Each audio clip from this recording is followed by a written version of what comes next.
Welcome to this presentation about data-centric architecture, the data exchange ecosystem, and the work of the W3C Dataset Exchange Working Group. This presentation is brought to you by Peter Winstanley and Boris Pelak from the company Semantic Arts. Peter is an ontologist, and Boris is both an ontologist and semantic applications developer. We both work in enterprises to help them use semantic technologies to tame their data wilderness. Things need to be identified unambiguously and made such that they can be organized in various ways for diverse use cases. We use semantic technologies of IRIs, RDF, OWL, Sparkle, and so on, the core stack of semantic technologies. This has led the company over the years to recognize a new paradigm, data centricity, that provides a flexible architecture for information that releases organizations from what Dave McComb of Semantic Arts calls the tyranny of enterprise applications. In this tyranny, people unwittingly buy into complex data models when they purchase and install enterprise software. This pushes them into a position where it is difficult to merge and share information across applications, so making it really difficult to become truly data-driven. The data-centric paradigm can be implemented through using a set of technical approaches and standards that conform to the W3C recommendations for RDF, OWL, Sparkle, and so on, and that use the IETF standards for IRI identifiers and the HTTP transport protocol. The core, as shown in this diagram, we call it the grapefruit diagram, has as its core a network of aligned data in RDF triples. Other layers and components include models represented in OWL ontologies and constraints in graph constraint languages such as Shackle or Shex. These are all part of the knowledge graph architecture that we all know and love. And yet, despite having this recognition of the benefits of the new paradigm, we are still having widespread issues that are blocking intra- and inter-domain exchange of information. This has resulted from the policy angle in a push to make information assets fair, findable, accessible, interoperable, and reusable, all attributes that can be satisfied by the data-centric paradigm. It has also led to amazingly complex approaches to creating scalable data analytics pipelines. So many moving parts are required to overcome the challenges that we have given ourselves by not focusing initially on the interoperability requirements of our data. The W3C has a working group that is focusing on some core aspects of building out a data-centric ecosystem. It is the Dataset Exchange Working Group. Peter is a co-chair of that group. Much of the remainder of this presentation will look at the output of this group and connect it with the data-centric paradigm as developed by Dave McComb and others, and the FAIR principles which are core to the work of groups such as CODATA, the Committee on Data of the International Science Council. Let's start with the F in FAIR. To make information assets findable, we need an interoperability format for catalogs.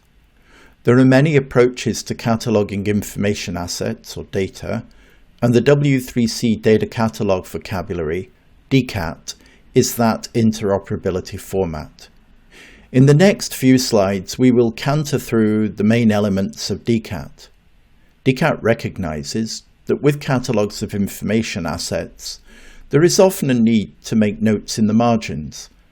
So in addition to the catalog class, there is also a catalog record, the class for making notes about the process of recording an entity in the catalog.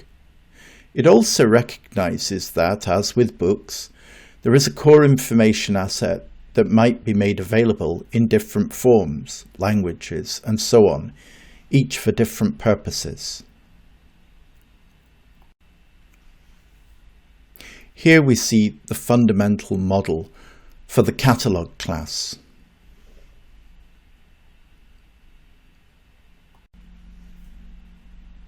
And the dataset class.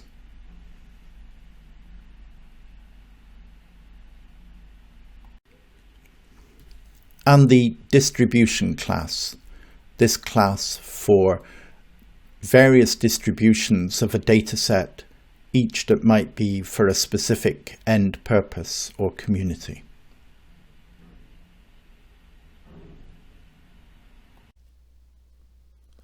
Once we've found some data or information in the catalog, and we have an IRI that points to that data, the next step is to use it. As we are moving to a digital environment where we want the computer to do the heavy lifting, a data-centric paradigm enables us to have some flexibility in the way that we serve up the data to an application. The notion of an application profile is widely recognized.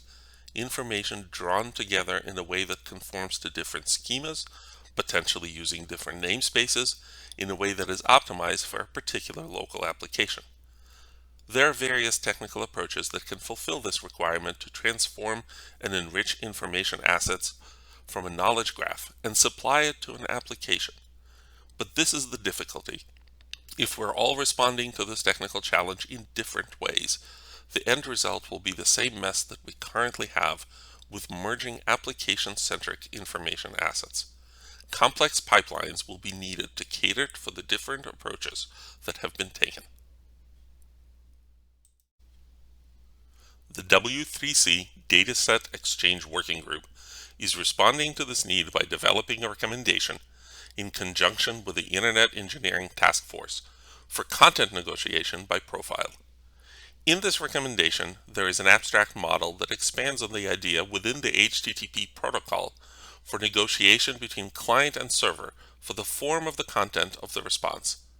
Current standards facilitate negotiation for language and media type. The W3C proposal extends that approach to include profile.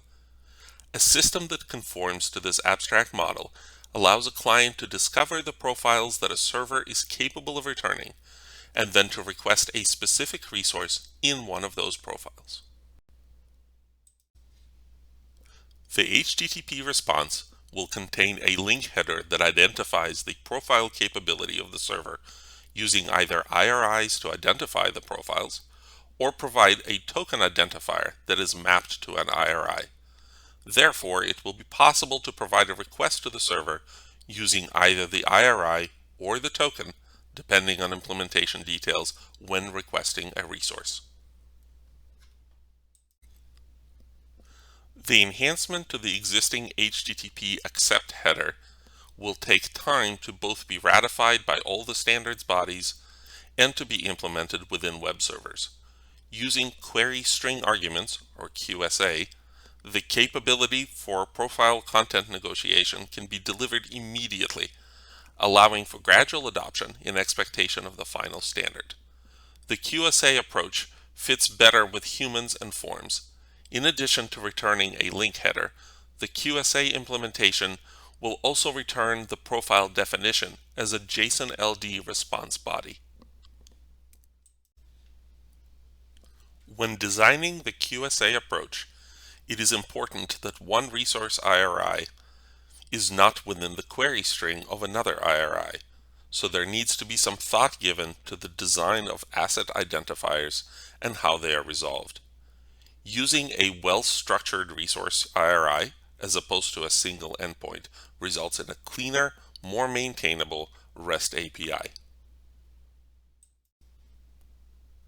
There are several implementations of functional models of the content negotiation by profile abstract model available to serve as examples of best practices.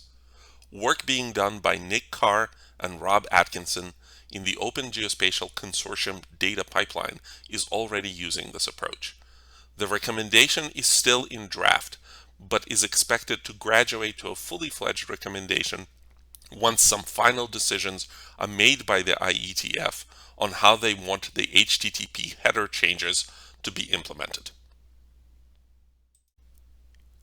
The final piece from the working group is a small vocabulary to describe profiles and the interrelationship of profiles. This profiles vocabulary, or PROF, is very flexible in its uses.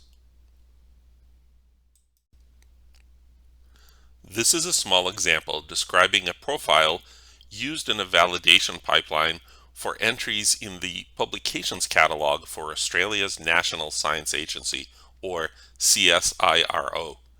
It identifies the profile, describes it, and states its role. It then provides the location of the profile and details other things the profile contains.